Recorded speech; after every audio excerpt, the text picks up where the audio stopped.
Hello, everyone. Good morning and welcome to the third episode of Thriv Talks. I'm sorry, my nose decided to get blocked just in time for this, so bear with me while I breathe awkwardly through this.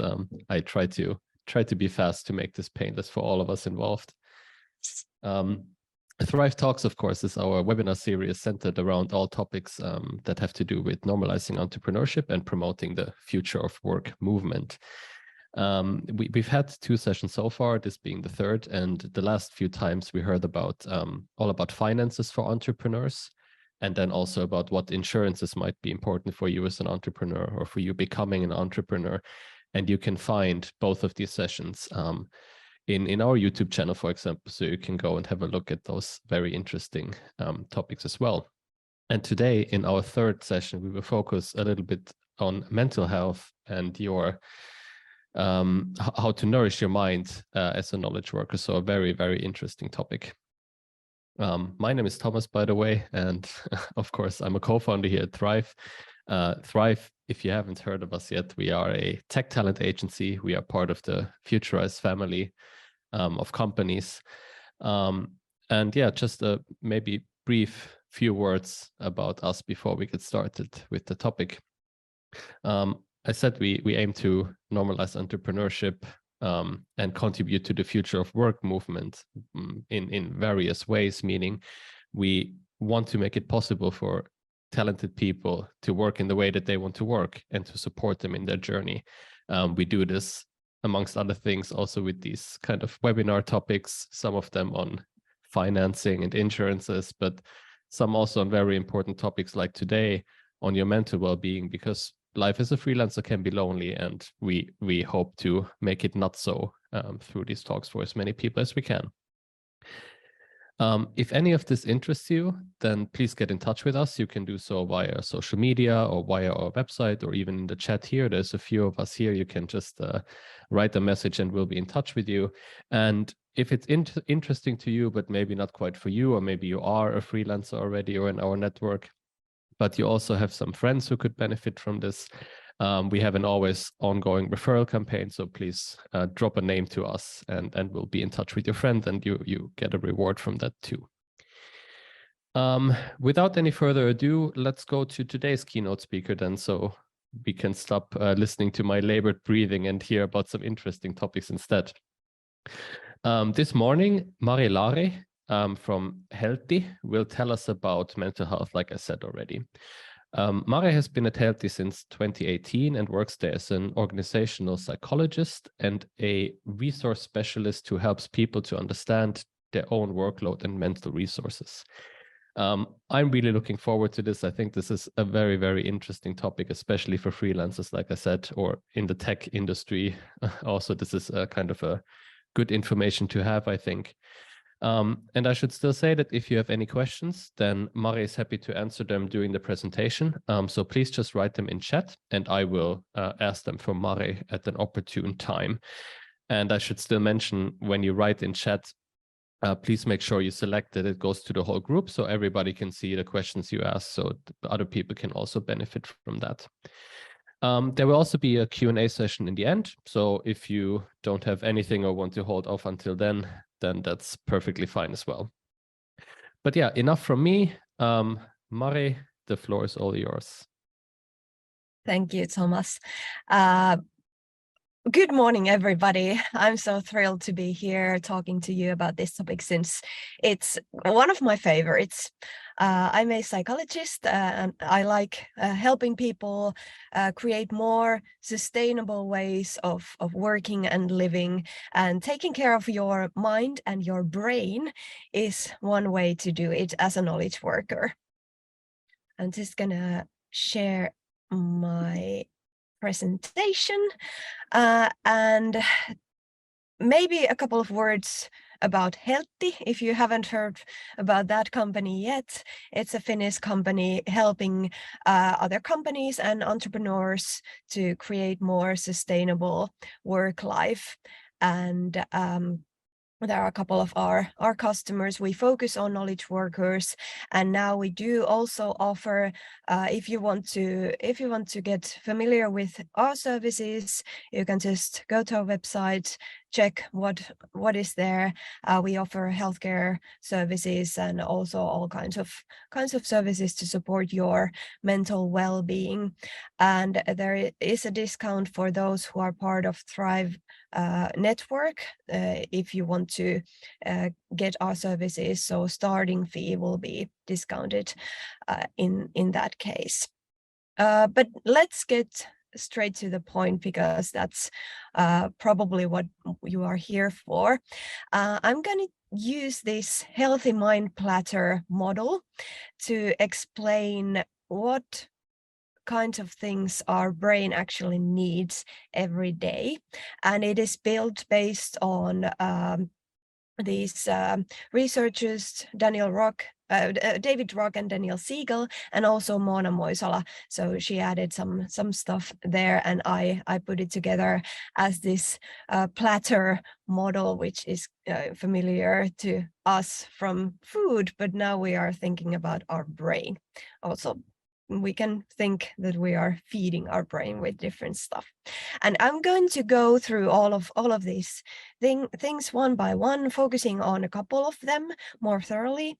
If I had 2 hours, 3 hours, we could have a workshop of all of these, thinking about different ways to support your brain. But now, since we only have like 45 minutes, I'm going to focus on a couple of the most important ones. And of course, you can find some more info if you go through these researches. But yeah, first, focus. How our brain loves actually to get the chance to focus on something every day. To counterbalance that, we need relaxation. Then actually our brain enjoys when we move our bodies. So a couple of words about that. Sleep is of course crucial, and I'm gonna tell you briefly why that is. Also, our brain needs social connections, but how much, when, who, that might vary from individual to individual. Then play. This is something that people raise their eyebrows when they see this. What does this mean? I'm going to tell something about that as well. Nutrition, of course, our brain needs food to fuel and get energy. And then the last point is reflection. So I'm going to go through all of these, and like Thomas mentioned, if you have any questions, please ask.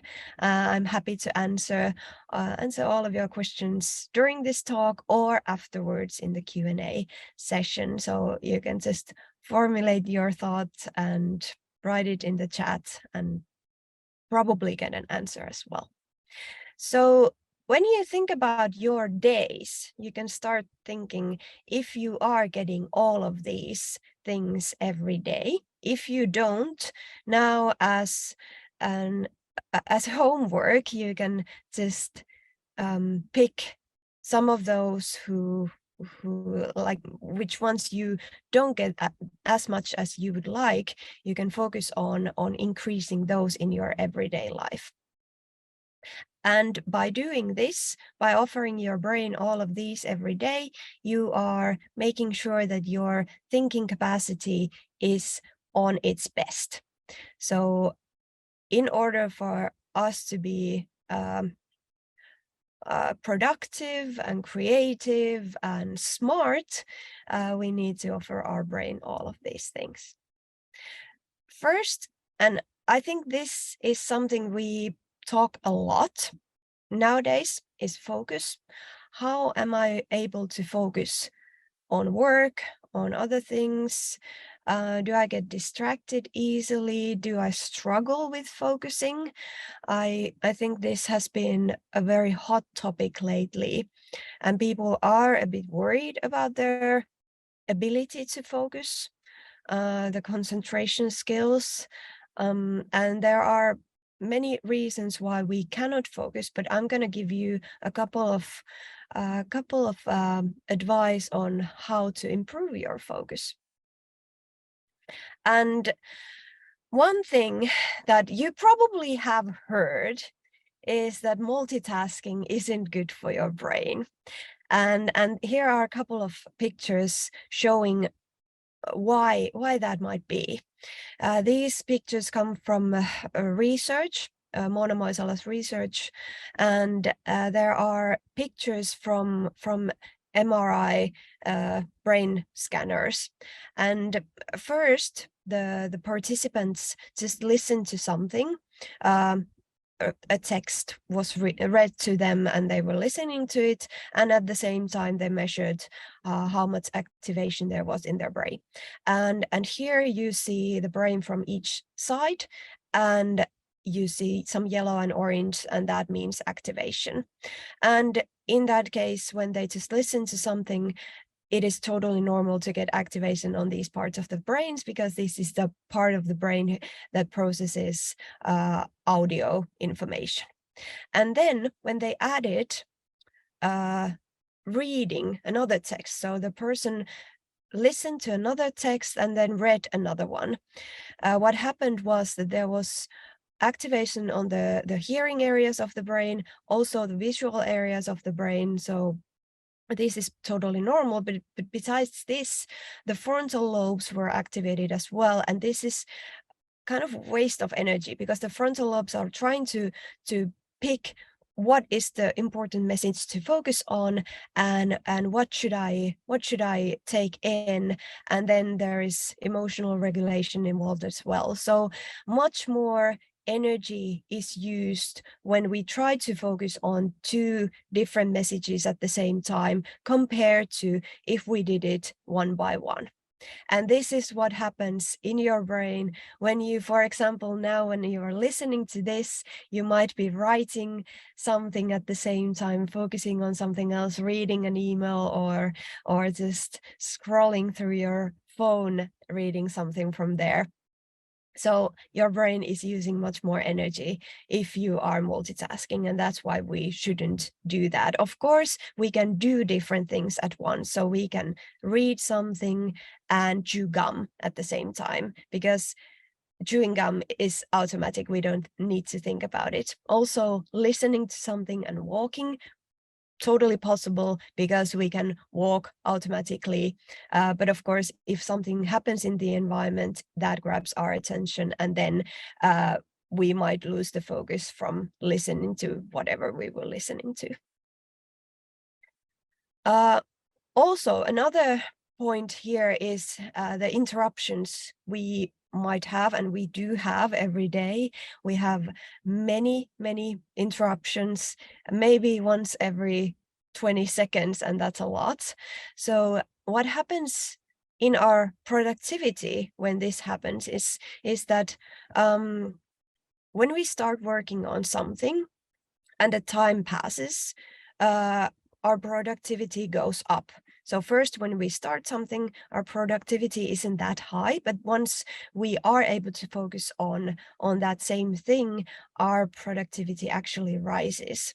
And then at some point we start to get tired and it goes down again. And this is the natural way of our productivity to change over time. But what happens when we get interrupted is that we actually go back to the start.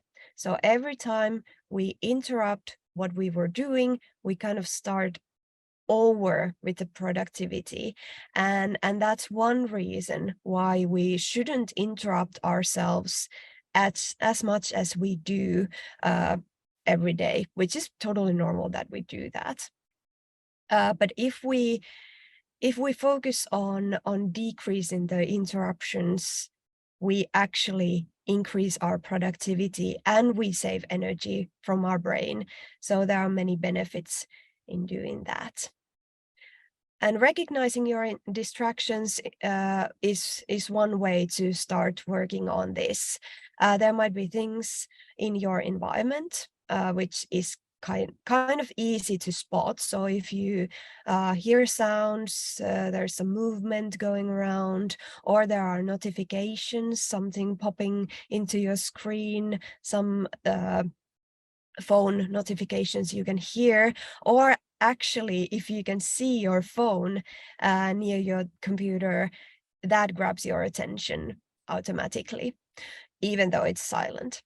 Also, there might be different temptations, like there is somebody in the kitchen, I want to go talk to them, or I don't know, there are different distractions like depending on if we work in an office or at home, and there are distractions on both. And then there might be also, and there is also, interactions due to our mind and our brain. So there are thoughts, emotions, we might lack of motivation, there might be something more interesting, or the thing we are doing feels too hard, we're not sure what to do, and then we get distracted more easily. And it is said that actually the internal factors are interrupting us more than the environment, even though we mostly talk about the environment, the distractions at the office and so on. But we should be aware of the internal factors as well. And I think it's important to recognize what is distracting you, what is causing the interruptions for you. So it might be a thought that comes to your mind, and then you realize that you are going to follow the thought even though there was something else you were supposed to do. And noticing this is one key factor, because then you can choose whether to follow that thought or come back to your original task.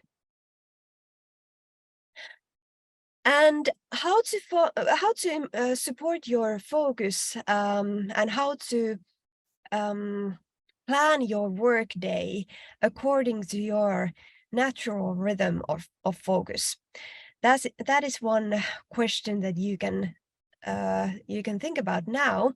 And first, recognize when you are at your best.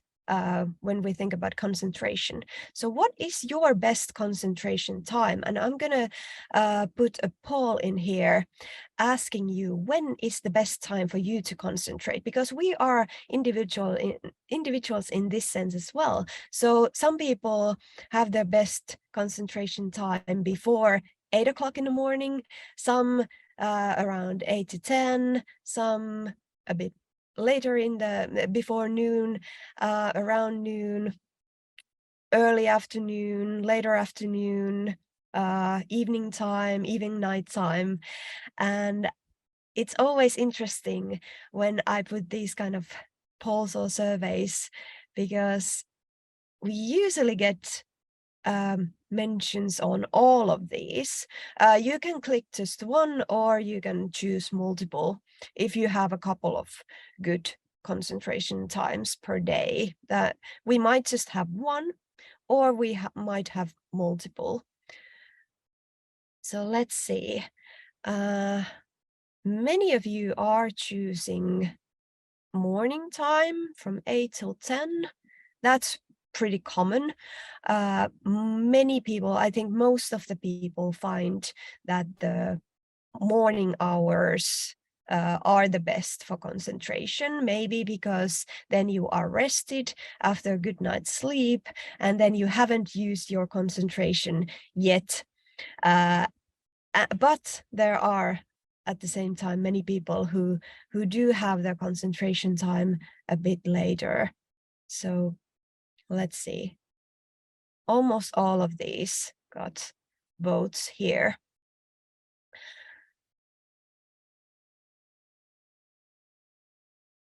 So yeah, and you can use this information to plan your workday, to plan your most important tasks for that best concentration time, and try to protect that time from those smaller, easier tasks that don't require the best concentration.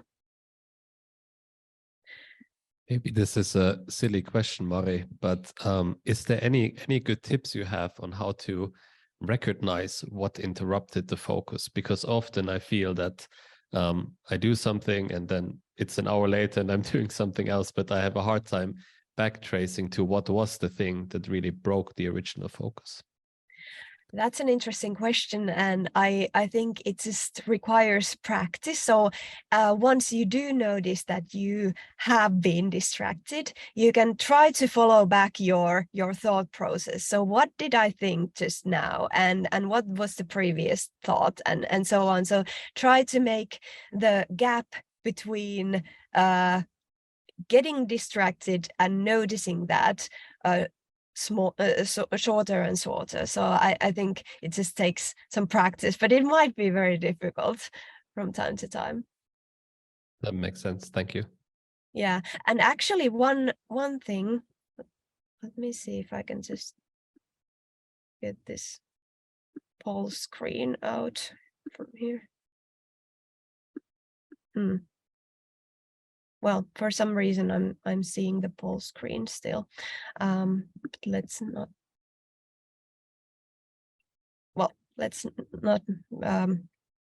let that interrupt us.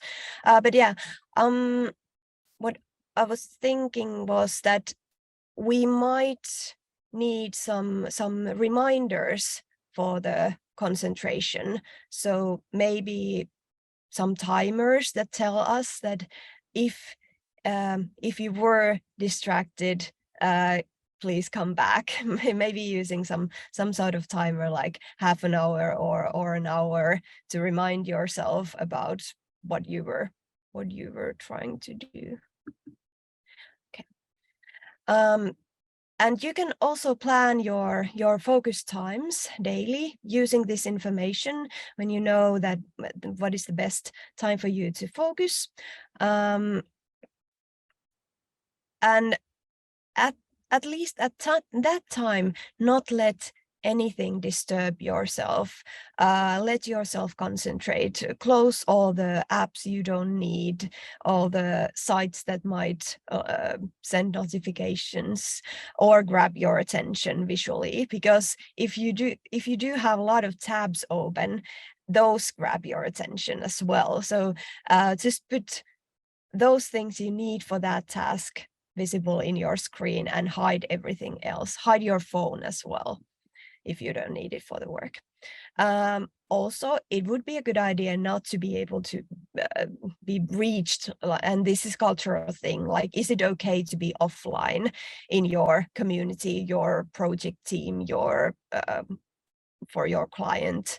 And I think we all deserve the possibility to be focusing on something and not to be reached. Of course, it depends on your role, what kind of role you have, but I would guess that most of you have the possibility to arrange that. And when you do have your focus time, don't use it in those short and easy tasks, because you can do those on other times as well. So let yourself dive into some topic and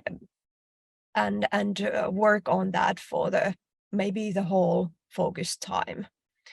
And you can use different techniques to help you focus. If you notice that you are very easily distracted, it's very difficult to focus even 10 minutes, you can use techniques like Pomodoro and so on. Just setting a timer for yourself for maybe 20 minutes or 25 to help you keep the focus on that specific task. But let's move on so that we can cover all of these points. I'm going to be very, very quick on these. I think the focus one was the most important thing, because it is a problem for many of us nowadays. So that's why I focused on that. The next one is relaxation. And that means that our brain needs breaks.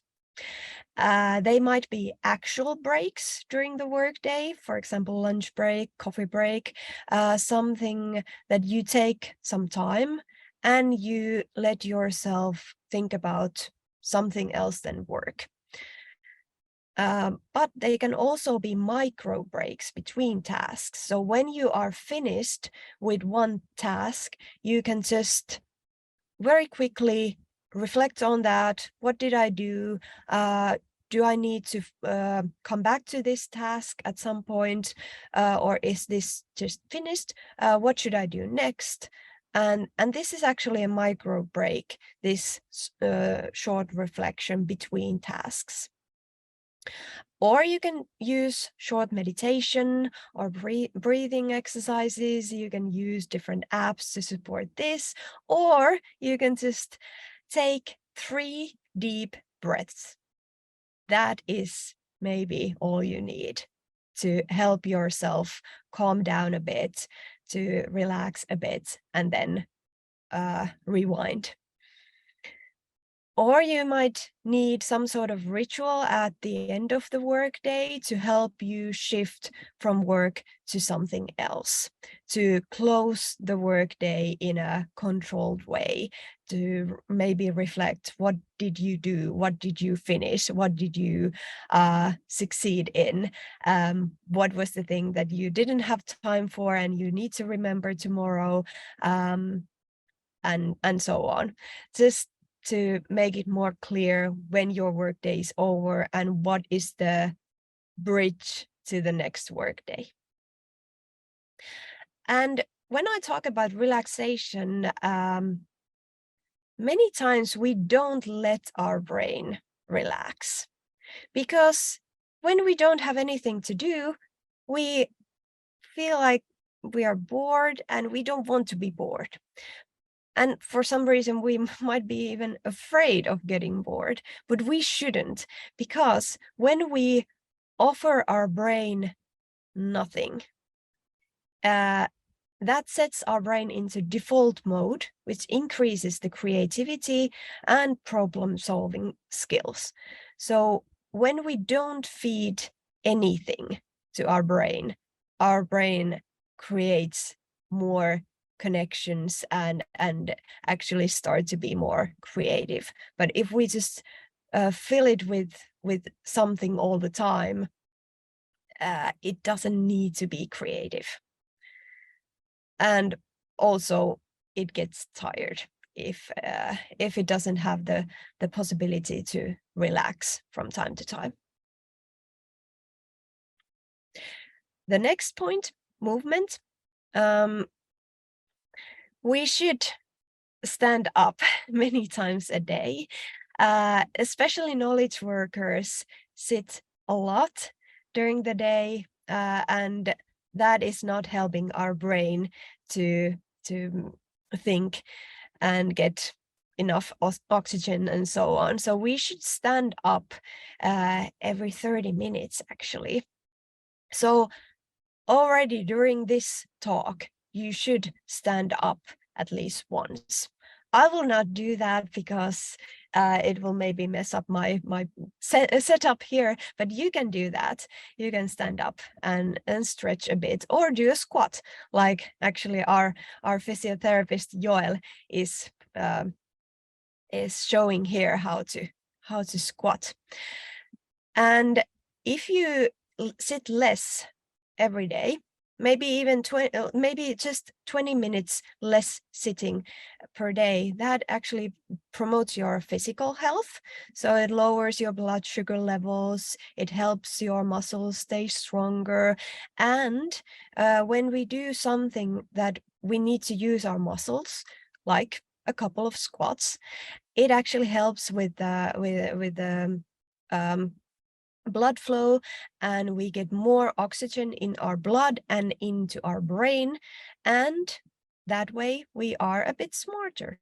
So if we just sit 8 hours straight without moving ourselves, maybe going to the toilet a couple of times, but that's it, we might notice that we are a bit dumber in the afternoon. But if we do move ourselves a bit during the day, we might feel like, yeah, I'm still alert, I'm still thinking straight, I'm still creative in the afternoon. So that's something you can try out. And I think there isn't one one perfect way to move yourself. If you find the good way for you to motivate yourself to move, that's the best thing. So find yourself the best way to move yourself. Then sleep, very crucial for our brain, for our health, for our recovery, and we should offer ourselves enough sleep. And sleep is crucial for example, memory and learning. If we need to learn new things, we should make sure that we are sleeping well the night before and the night after the learning event. And of course, if we don't sleep enough, we start to feel like we don't remember things as well as we did before, and so on. And that's perfectly normal. It's because our working memory is very infected by our sleep, and also other things like stress. But sleep is one big thing there. Also, during the sleep, our brain is not off. It is actually quite active. For example, it is deleting unnecessary information. So that's why we also need sleep, to be able to help our brain determine if we need this piece of information or not, should we connect it to other things or not, and so on. Also, creativity, concentration, attention, all of these are affected by the sleep. And thinking capacity. So, for example, there has been a lot of research where they compared thinking after like good night of sleep and thinking after staying up a long time, and also thinking after sleeping just like 6 hours or 4 hours. And if we just lack a couple of hours of sleep or not per night, it doesn't take that much time, just a couple of weeks, until our thinking capacity is on the same level as it is if we just stay up straight 24 hours. And if you have ever done that, you know that that's a bit of a weird feeling and weird state to be in. So, but if it happens slowly, for example, just sleeping 6 hours a night, we kind of get used to it, and then we don't realize that it is actually affecting our thinking capacity a lot. Emotion control is affected by sleep as well, and this means that, of course, we don't always choose what to feel, but we are regulating how we express our feelings, how well we can adapt to situations, even though there might be feelings involved.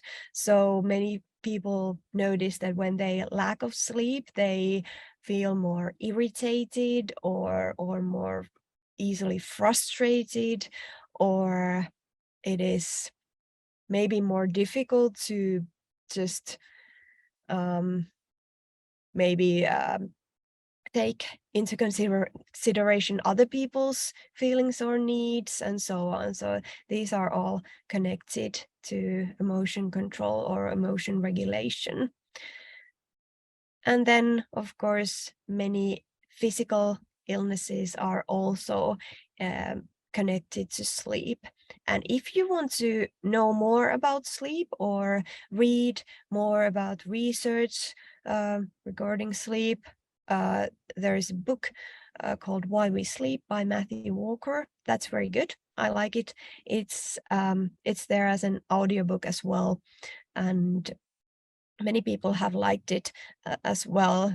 So that's why I always recommend it, because it's full of research, but it's also not dull.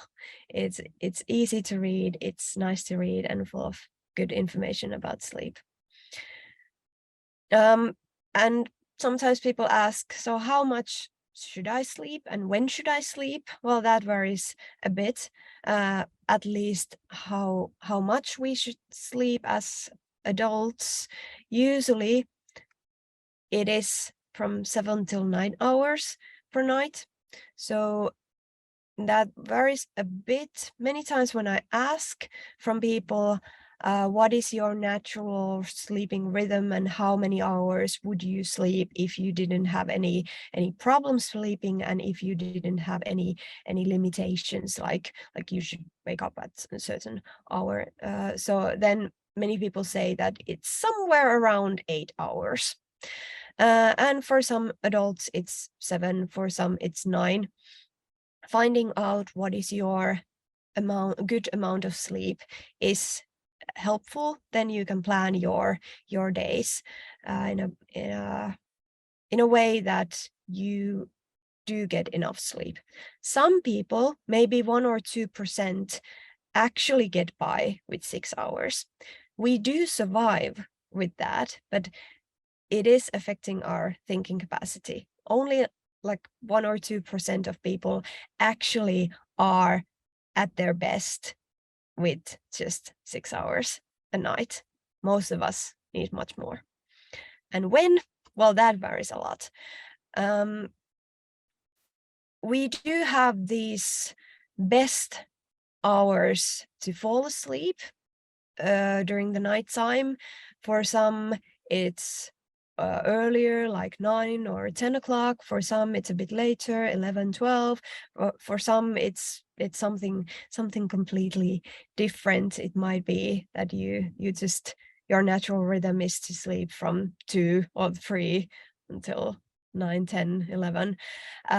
Finding what is the best rhythm for you, what is the natural rhythm for you, and maybe planning your everyday life according to that is the best option. But of course, sometimes the society, the work life is setting boundaries to us, and we cannot live according to our natural rhythm. But then we should find the best scenario there. So how to support your sleep and how to arrange your everyday life in a way that you are able to sleep enough. Then social connections. Our social needs are different. Some of us, I put 2 different sizes of glasses here, showing that some of us have just a little bit of social energy, and we might need some social interactions, but not too much. If we get too much, we get tired. And for some of us, our social needs are bigger. Our social energy is bigger, and we do need a lot of social connections to be able to be happy and feel good and energetic. So, for example, introverts lose energy when they interact with people, even though they might need it, and extroverts get more energy when they interact with people, and they might lose energy when they are by themselves. So we are different in this sense, and this is not just black and white. We are somewhere in the middle, probably. And then we can also determine who are the people we want to spend our social energy with, who are the most closest ones to us. If we draw this picture in a way that we are the red dot there, who would be the inner circle, the most close people to us, who are on the next circle, who are on the next.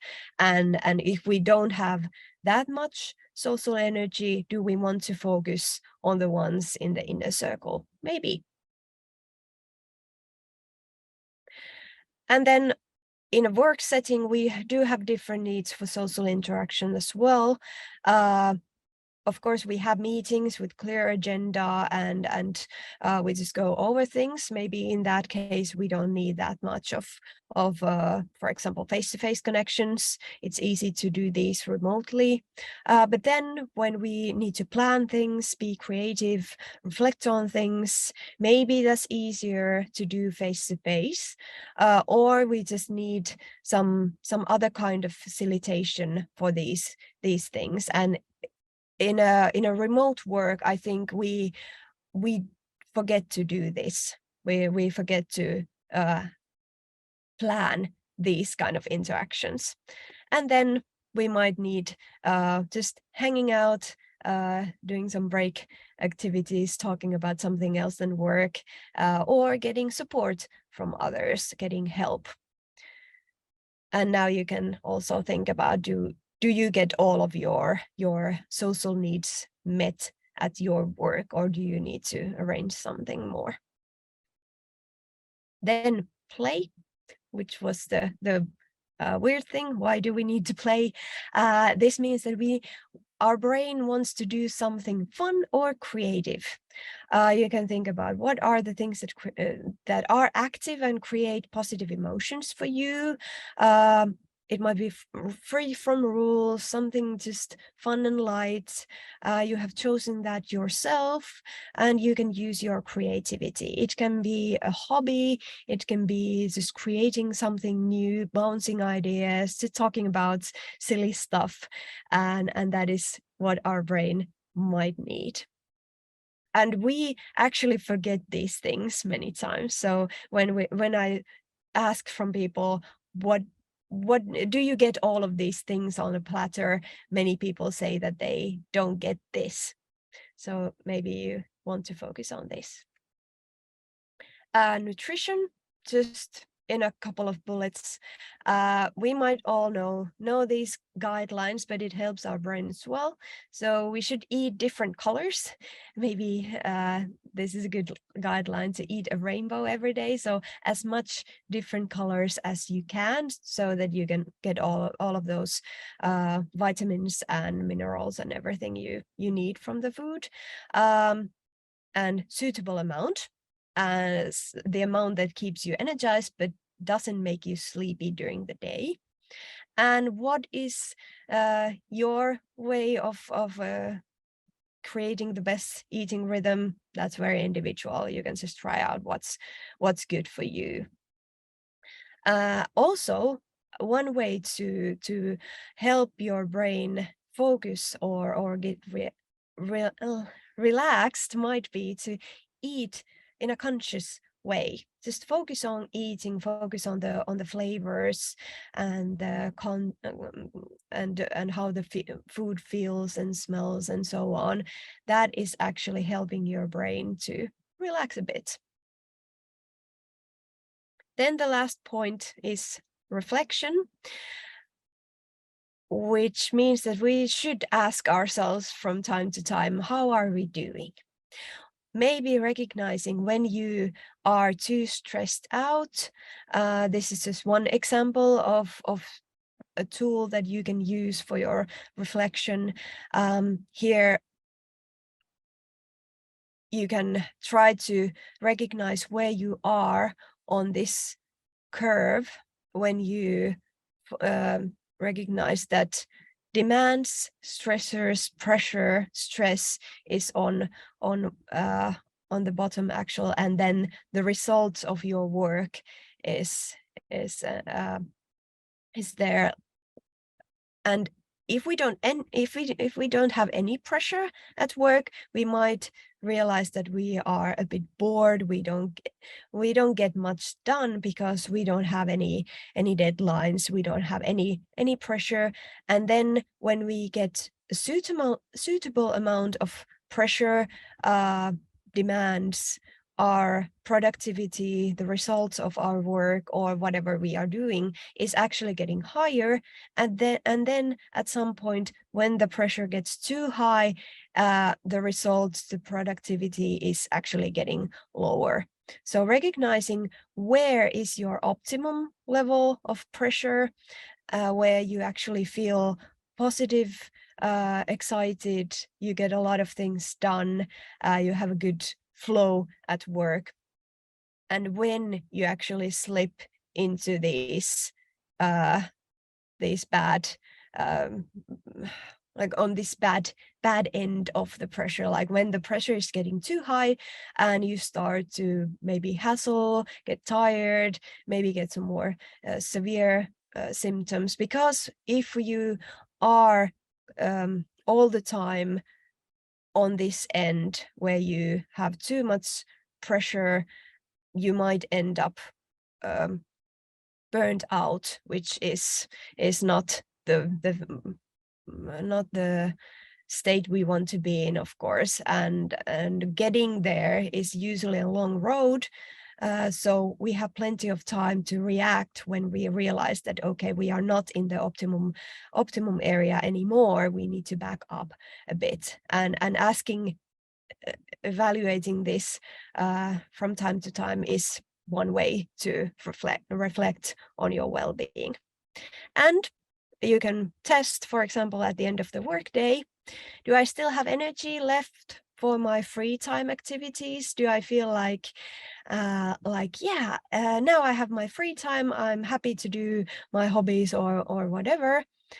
Or do you feel like you just need rest and recovery? I just need to lie down, I don't have energy to do anything.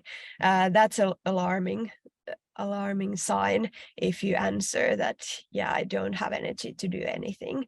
And this is not just one day thing. If it continues for a longer time, of course we all have days when we don't have energy to do anything. We just need to rest and recover. But if you start to notice that this happens almost every day, this happens too often, then you need to back up and maybe see how you can ease up the pressure, how you can maybe make the demands a bit smaller, how you can get yourself some more free time. Or it might be because you don't sleep enough, or you don't offer your brain all of those other things that I have been talking about today. So I've been talking a lot. Now it's your turn. If you did have some questions there, Thomas, how does the chat look like? There were no questions in chat yet, but let's give people a few minutes. And I did get some questions by other media, so I have at least a few questions to ask, while everybody else, please, if you have anything, feel free to type it in the chat now. And before I ask questions, thank you already, Mari, for the really great presentation. I think there was so much interesting content in here, so I will try to limit my own questions to not too many at least. But the first one we got actually was that to give your brain a break, do we just need to stay still and do and think nothing, like meditate, for example? Or are there any other ways to reboot ourselves? That's a good question. And no, you don't always need to be still and meditate. You can, for example, switch into some other kind of work. So if you have been working on some specific task for a couple of hours and you start to feel tired, which is totally normal, you can think if there is something else, something different. For example, if I now have been talking for 45 minutes, next I can just think about some topic, or I can just write something or something like that. So it can be switching into something else, but of course the breaks are important as well. Great. Yes, makes sense. The next question was that, are some points of the platter more important than others? If we would sometimes have time to focus on only some points, what should they be? Oh, that's a good question. If I could, if I have to choose the most important, it would be sleep, because it's affecting so many things. So if you aren't able to offer all of these things to your brain every day, make sure you do offer the sleep at least. And then, of course, we can have different days. Like today, I'm going to be more social. Tomorrow, I need to focus more on just working on my own. The next day, I have my hobbies, so I'm going to get plenty of playtime and so on. So these can happen different days as well if you don't get all of these every day. Yeah. Then there was one question in chat. If you do end up in the zone where you constantly have no energy left after the workday, how do you get back to the healthy state? It depends. It depends why you are there. So if you recognize what are the stressors, what are the things that have taken the energy from you, you can start fixing the situation. Sometimes we aren't able to do that by ourselves, so we need support. Sometimes we don't even recognize why we are there by ourselves. So if it's possible for you to find some support from your friends or family or colleagues or the network you're working with or occupational health care or just wherever, that might be very useful. Sometimes we do need break from work if it's that severe, or we need to modify the work somehow, take some pressure off for a while. Yeah, and then there was one question actually also that relates to the same curve that we talked about, the burnout side of things. Yeah. But on the other end, then there's the bore out, and how common is that, and how can you avoid that, and what are maybe the symptoms of being bored out in comparison to being burned out? Yeah, I think it hasn't been talked that much.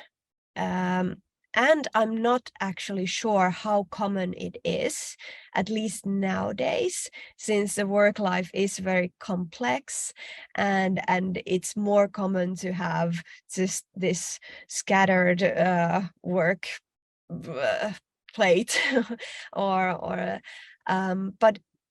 if you start, but the symptoms might be actually similar.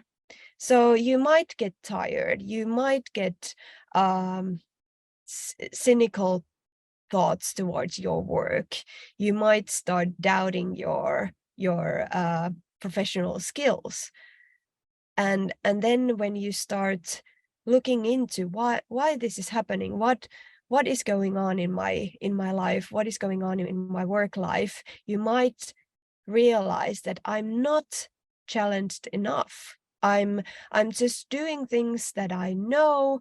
I'm not getting excited about that. I don't have enough work. I don't feel any pressure. I don't have any deadlines.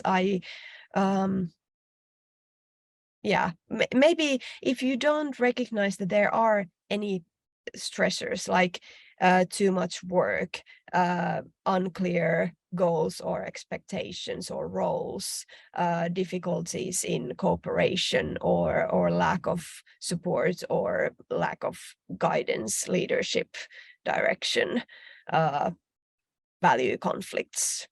If you don't find anything like this, and you just feel like, no, I'm not challenged enough, I'm not learning anything, I don't have enough to fill my days, then you might be on that bore outside. Yeah, so I guess either end of the curve can have very similar symptoms and effects also then. So it's not a good place to be. So it's good to recognize those and get back to a good state. Still have a few questions. So if you have something, I still give you a few minutes to write more in the chat.